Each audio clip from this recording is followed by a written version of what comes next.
Okay.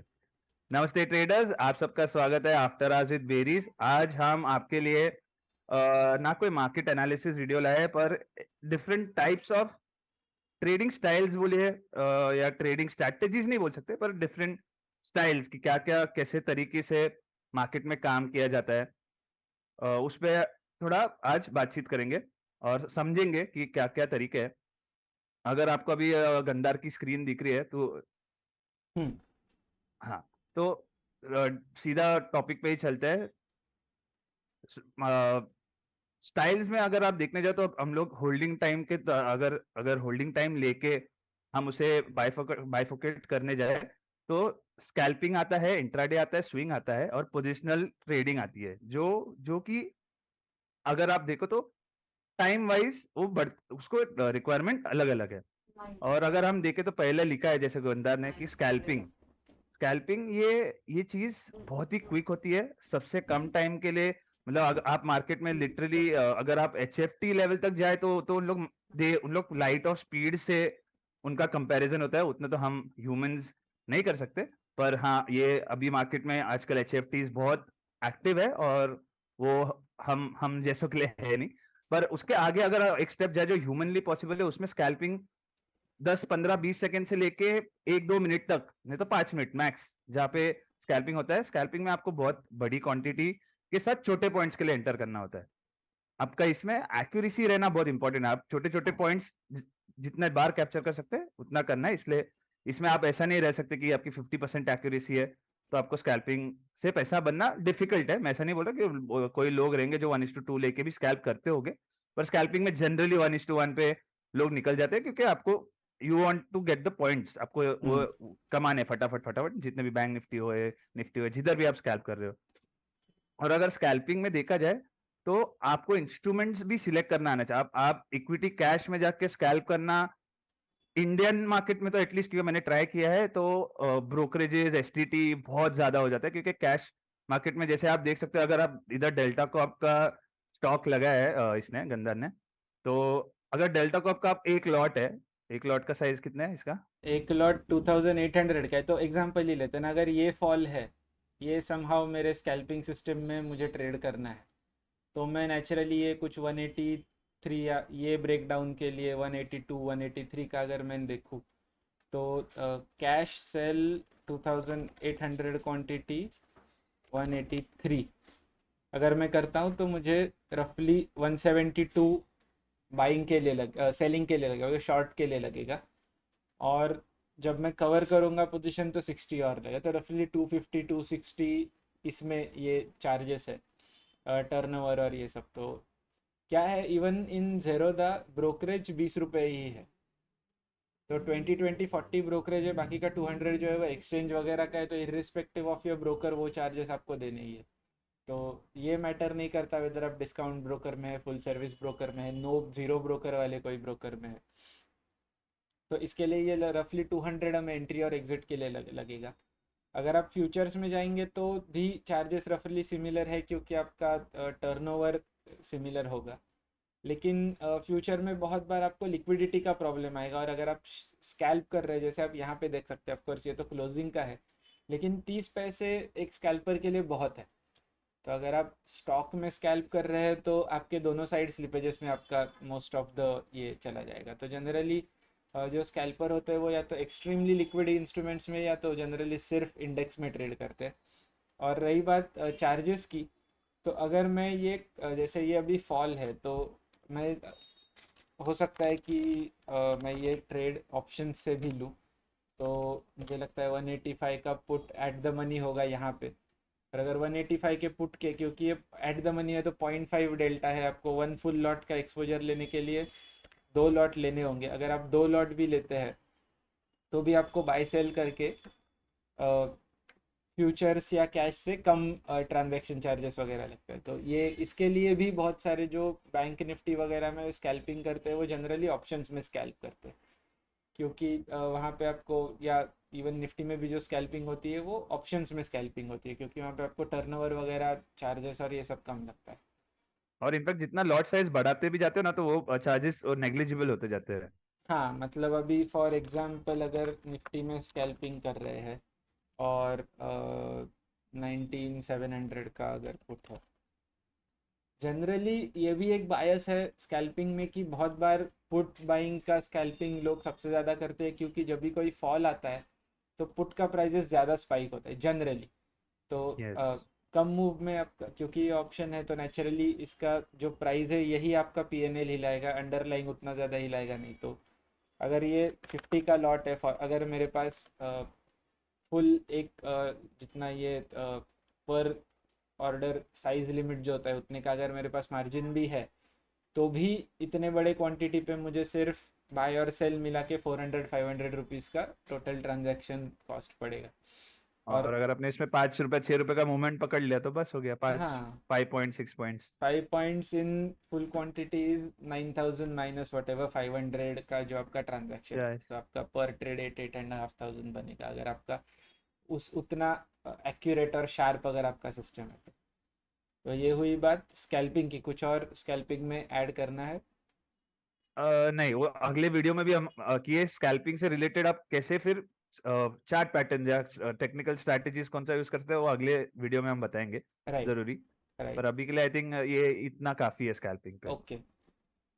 Then should we go to intraday then, जो थोड़े yes. से बड़े टाइम फ्रेम का होता है और स्कैल्पिंग जो कुछ सेकंड्स का होता है। इंट्राडे का जनरल एक थीसिस होता है कि आपको जो उस दिन का जो ट्रेंड है वो ट्रेंड पकड़ना है, बराबर। Whether it's upside down side, अगर आप ऑप्शन में है तो साइडवेज, जो भी है उस दिन का ट्रेंड, तो वो आपको मेनली ट्रेड करना है या फिर आपको लेवल्स ट्रेड करनी है। लेकिन ये जनरली एक थोड़ा सा लंबे टाइम फ्रेम का होता है। फॉर एग्जांपल इसी चार्ट में अगर मैं आपको दिखाऊं 19,530 का जो लेवल है, ये पहले भी 2-3 बार काम कर चुका है, यहाँ पे भी कुछ बार काम कर चुका है। तो एक सिंपल इंट्राडे ट्रेड अगर मुझे यहाँ लेना होता तो मैं ये लेवल के आसपास कहीं पे बाय करता निफ्टी को, और बस अगर मैं स्कैल्पर होता तो मैं इस मूव में वो पोजीशन एग्जिट कर देता। इंट्राडे ट्रेडर क्योंकि बराबर। मैं थोड़े ज़्यादा पॉइंट्स के लिए पोजीशन होल्ड कर रहा हूँ, तो नेचुरली मैं देखता कि यहाँ पे ये कंसोलिडेट हो रहा है, अगर ब्रेक डाउन आता तो ऑब्वियसली स्टॉप लॉस। लेकिन यहाँ से एक ये लेवल ब्रेक हुआ 19,550 का, और उसके बाद एक बड़ा मूव आया जहाँ पे मैं कहीं पे मे बी ये कैंडल पे ट्रेल करके एग्जिट ले लेता, या कहीं पे यहाँ पे, या ये डे हाई ब्रेक होने के बाद कहीं पे एग्जिट ले लेता। तो जनरली ये इंट्राडे ट्रेड का होता है जहाँ पे एक स्कैल्पर में भी 20 पॉइंट्स लेता, एक इंट्राडे ट्रेडर में भी 50-60 अप टू 100 पॉइंट्स निफ्टी में अगर अच्छा ट्रेंडिंग डे है तो ले सकता है। या आई थिंक वही है, मतलब intraday is generally you 9th, मतलब अपने इंडियन मार्केट के अनुसार 9 से 3:30 तक आप जो भी ट्रेंड है वो ज्यादा पॉइंट्स के लिए आप कैप्चर करने बैठे हो। और इसमें भी बिकॉज इसमें आप ज्यादा पॉइंट्स और ज्यादा मूव बड़ा पकड़ने के लिए बैठे हो, तो आपके लिए आप यहाँ पे मतलब बहुत कुछ इंस्ट्रूमेंट्स यूज कर सकते हो, जो जैसे एफएनओ में सारा फ्यूचर्स हो गया, हम्म, ऑप्शंस हो गया, कैश इक्विटी भी कर सकते हो। क्योंकि इंट्राडे में आपको 5x लेवरेज अभी अभी फिलहाल के लिए तो मिलता है। हम्म, सो इंट्राडे अगर आप बेटर हो to capture whole trends, because इसमें भी आपकी, अगर ये जो स्टाइल्स की बात करें इसमें भी you have to know yourself. अगर आप एक स्कैल्पर बहुत फास्ट होता है, बहुत मतलब जो इंसान ट्रेड नहीं, मतलब मैं भी थोड़ा ये होता हूँ कि जब भी ट्रेड में आता हूँ तो मैं बहुत ऐसा क्या बोलते हैं, बड़े टारगेट्स का आने तक का मैं वेट नहीं कर पाता। तो कभी कभी मुझे स्कैल्पिंग बहुत बहुत मेरे पर्सनालिटी के अकॉर्डिंग बहुत सही लगता है। सो पॉइंट वही है कि you should know how you are when it comes to the personality, and hmm, then decide on the selection, be it scalping or be it positional hmm, trading। क्योंकि अभी जितना बड़ा टाइम फ्रेम आप जाते हो उतना ज्यादा पेशेंस चाहिए। इतना स्कैल्पर को पेशेंस नहीं जो जिनमें पेशेंस नहीं है वो स्कैल्पर बनते हैं, hmm, no doubt. But scalping is the most difficult form of trading also, because you आप मतलब आपको पूरा टाइम स्क्रीन से चिटके रहना है। वो उधर आपको वो ये नहीं मिला। 9 to 3:30 every small little move आपको ट्राई करना है पकड़ने। इंट्राडे में वैसा नहीं होगा आपको, बिकॉज आपको 1-2% के स्विंग्स है इंट्राडे स्विंग्स पकड़ने।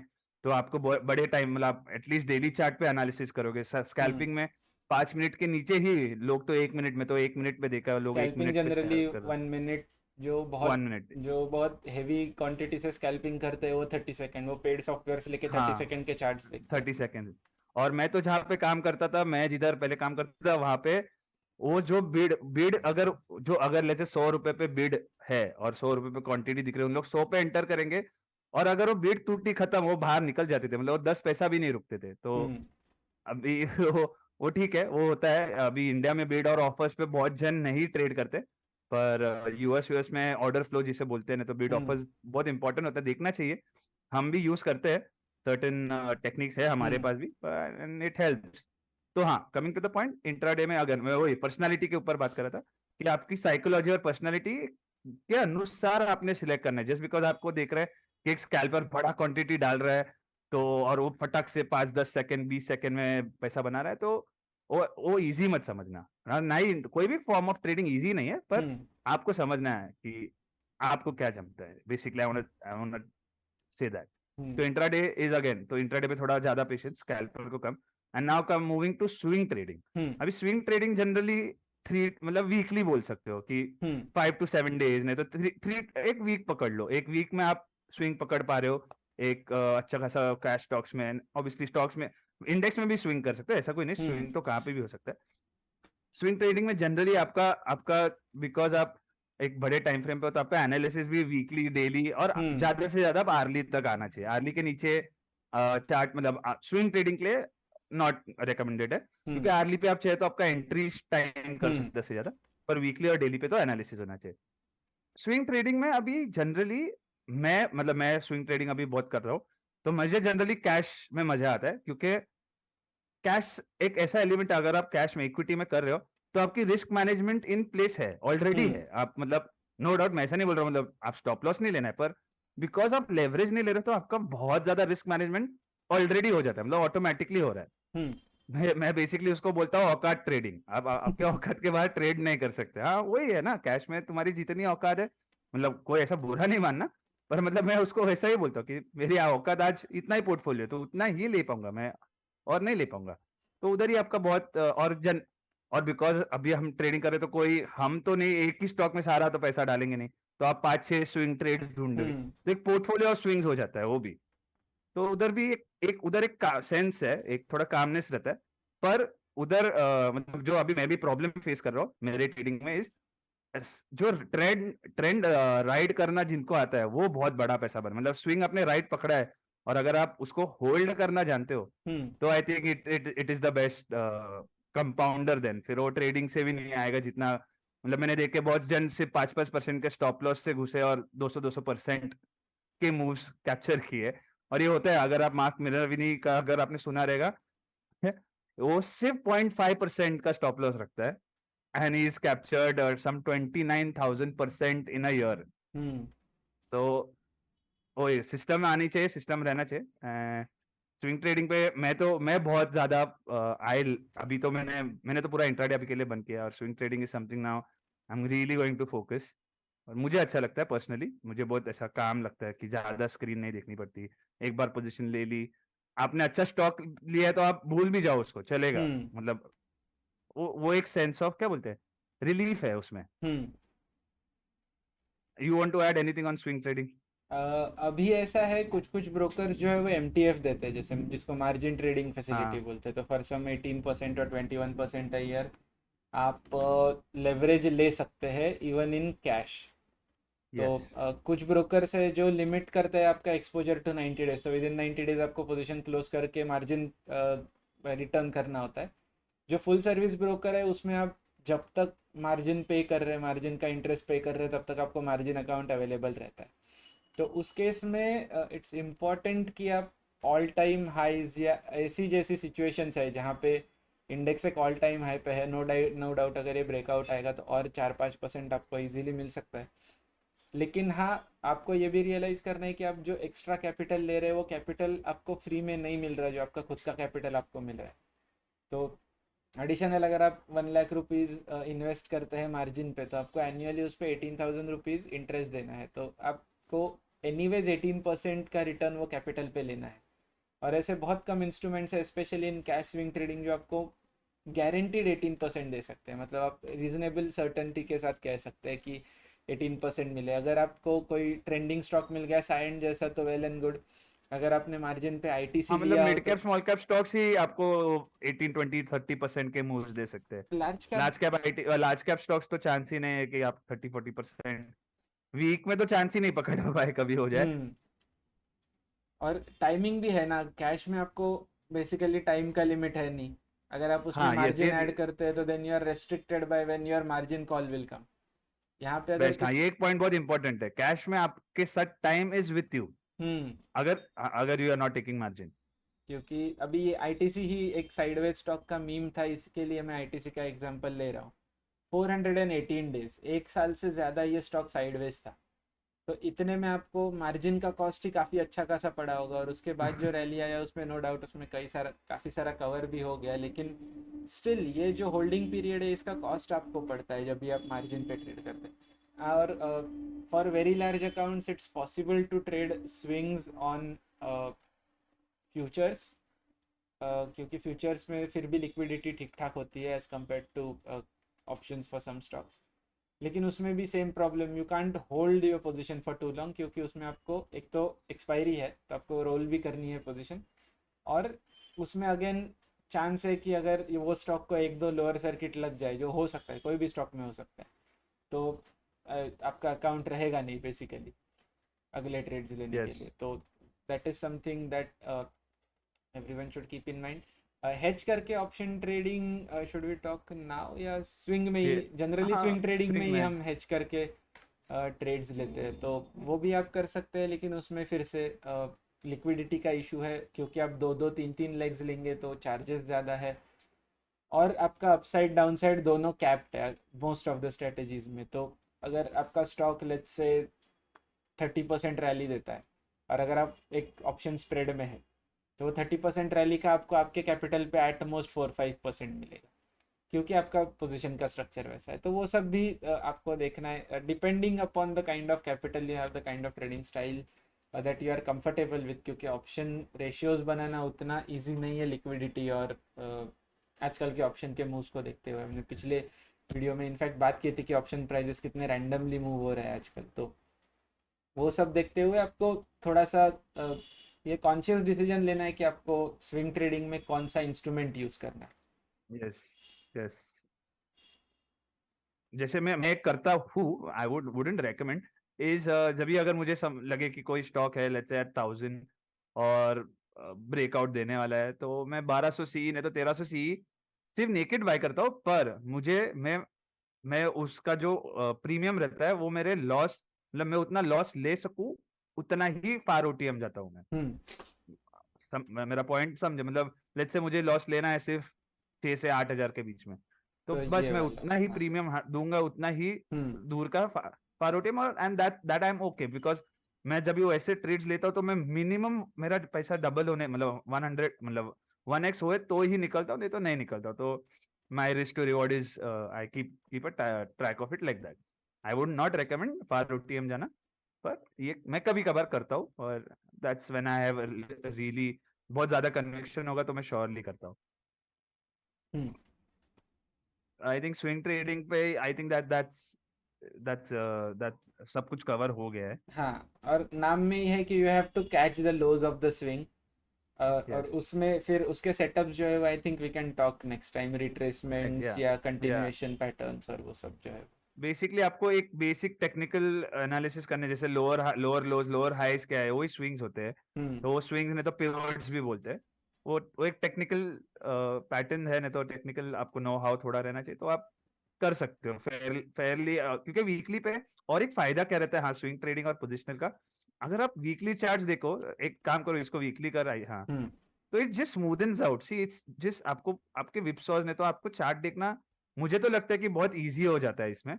अगर ये आप 5 मिनट पे जाओगे, हाँ हाँ, हम लोग लाइन चार्ट्स भी बहुत यूज करते हैं, तो इट्स नाइस, मतलब बहुत क्लियर है कि किधर से स्टॉक घुमा है, बस हम्म। वो भी आइडेंटिफाई किया और उधर आके अपने, अभी यहाँ पे दिख रहा है 1062, जिसने वैसे भी मार्क करके रखा था, ये ऐसा स्विंग है, तो अगर आप रुको सिर्फ वो प्राइस आने तक, अलर्ट्स डाल के रखो। हम्म। एक स्कैल्पर नहीं कर सकता, ये स्कैल्पर को हम्म। देखते बैठना ही है, वो अलर्ट्स अलर्ट्स पे काम नहीं कर सकता, उसकी प्राइस निकल जाएगी। हम्म। तो ये प्रोज एंड कॉन्स है, नो डाउट।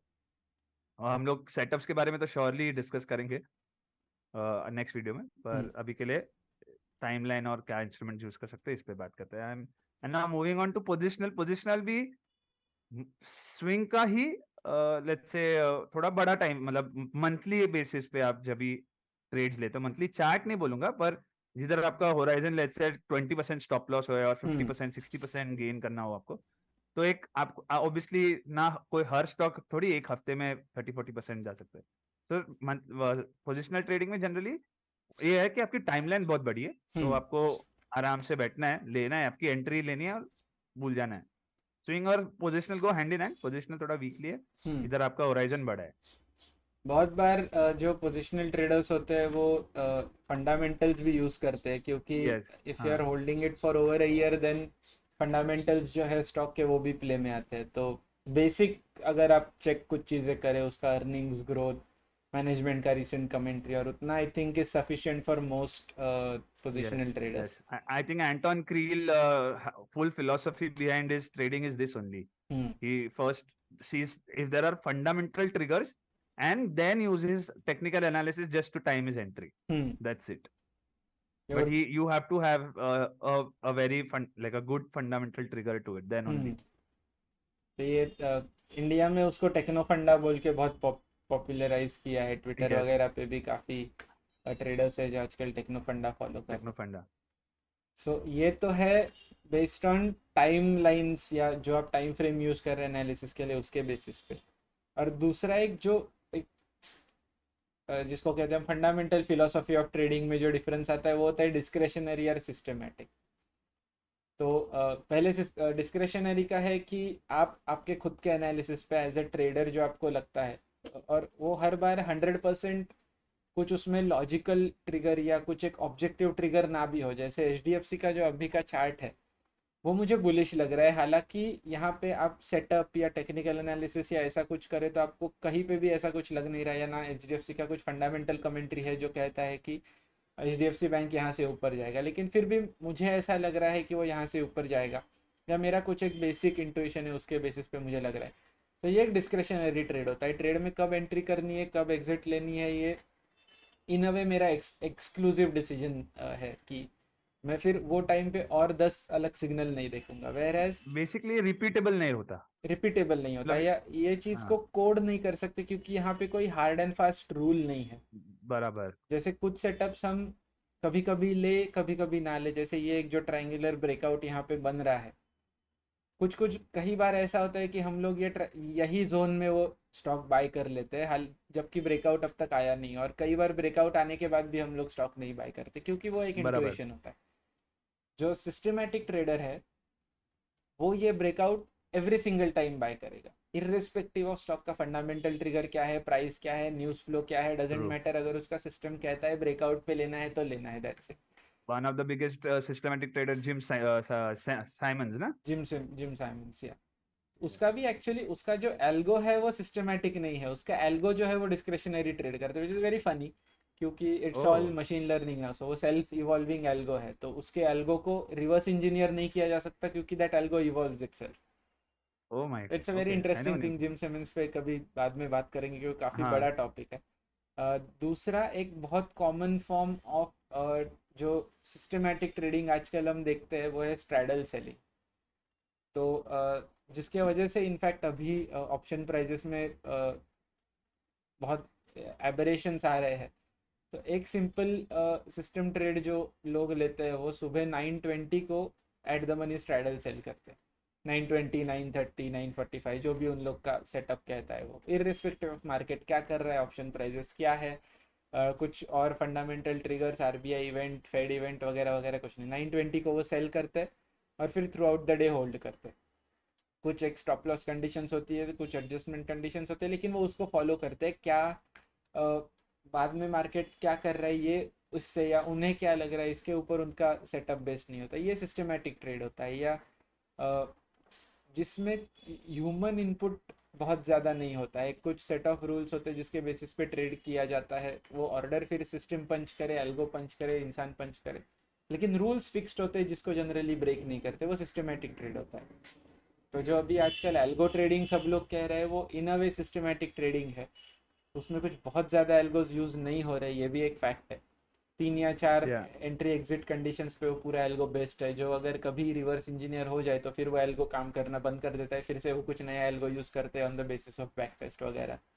और ऐसे एल्गो ट्रेडिंग या जिसको सिस्टमैटिक ट्रेडिंग कहते हैं वो अभी चल रहा है। हालांकि जो प्रॉपर सिस्टमैटिक ट्रेडिंग होती है वहाँ पे कई सारे वेरिएबल्स होते हैं, कई सारे डिसीजन पैरामीटर्स होते हैं, और वो एक काफ़ी इलेबोरेटेड सेटअप होता है जिसमें ऑटोमेटेड सिस्टमैटिक ट्रेड होता है। Okay.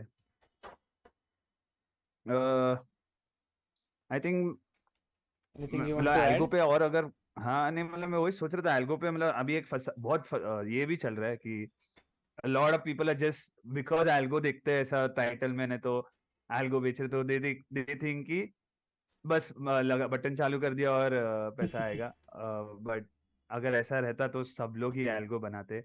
इनफैक्ट जो बड़े बड़े इंस्टीट्यूशंस रहते हैं, जैसे इसने बोला जिम सिमंस का algo is evolving, if that algo doesn't keep evolving, because market में जो चलता है वो हमेशा चलेगा ऐसा नहीं है। मैं ऐसा नहीं बोला कि नहीं चलता है, कि क्लासिकल पैटर्न नहीं है, बट या देर आर वेज ना। अगर आप देखो stop loss hunting is something, ये क्या लेवल पे हो रहा है, मतलब एक टाइम पे इन्वर्टेड हैमर के बाद उल्टा हैमर आ रहा है अभी, मतलब आप अब हैमर की भी एक्यूरेसी जो रही है और है ही नहीं, क्योंकि अभी वो सबको मालूम है, सब लोग हैमर के बनने के लिए रुक रहे हैं।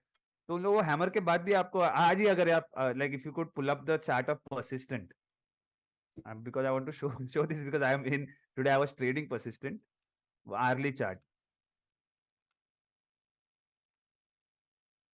सी that inverted hammer. This one. हाँ पर वो अगर आप देखोगे तो अभी तक इनवैलिडेट, मतलब ये नहीं हुआ है उसका लो, मतलब अभी generally people wait for the low to be broken वो इन्वर्टेड हैमर का। पर बहुत लोग जैसे इन्वर्टेड हैमर बनते, जैसे अगर जैसे मैं, क्योंकि मैं हैमर्स पे बहुत कन्विक्शन है, तो मैं तो शॉर्ट कर लेता, पर आप अगर आप देख रहे हो प्राइस आई ही नहीं उसके, तो ऊपर भी जाके टेस्ट करके आई है।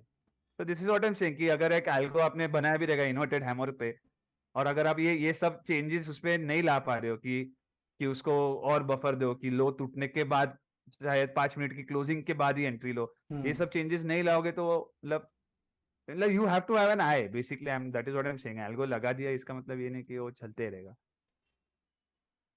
एक्चुअली एक और टाइप ऑफ ट्रेडर्स हम सॉर्ट ऑफ बाइफरकेट करना भूल गए, वो चार्टिस्ट और नॉन चार्टिस्ट। क्योंकि कुछ हाँ ट्रेडर्स ऐसे भी है बराबर जो बहुत पर्टिकुलरली चार्ट्स को यूज़ नहीं करते बिल्कुल भी, सिर्फ ऑर्डर फ्लोज और बराबर बराबर। और full capstone 600 traders they don't use. तो मैं जहाँ पे काम करता था वहाँ पे चार्ट्स नाम की चीज नहीं थी, सिर्फ बिड्स एंड ऑफर्स पे ही ट्रेड करते थे, और मेरे लिए वो बहुत बहुत लर्निंग एक्सपीरियंस था, बहुत बड़ा experience. By the way, you got less than a minute. Yeah I know. Alrighty, shall we call it a day? या So guys, thanks for tuning in to, I don't know, Berries Explained. We'll see you again या soon.